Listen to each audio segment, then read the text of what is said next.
ஏழையின் சிரிப்பில் இறைவனை காணலாம். ஏழை மக்களை நடமாடும் தெய்வம் என்று கூறினார் பேரறிஞர் அண்ணா அவர்கள். கடவுளை தாய் என்றும் தந்தை என்றும் வழிபடுகிறோம். கடவுள் தாயுள்ளம் படைத்தவர் என்றால் அவருக்கு எல்லா குழந்தைகளும் ஒன்றுதான், எல்லா மக்களும் ஒன்றுதான். கடவுள் மேல் ஜாதி கீழ் ஜாதி என்று பார்ப்பதில்லை.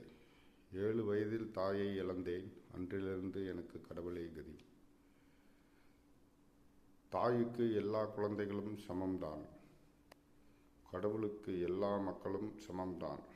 கடவுள் மேல் ஜாதி கீழ் ஜாதி என்று பார்ப்பாரானால் நான் அவரை வணங்க மாட்டேன். எனக்கு தமிழ் அன்னையே போதும்.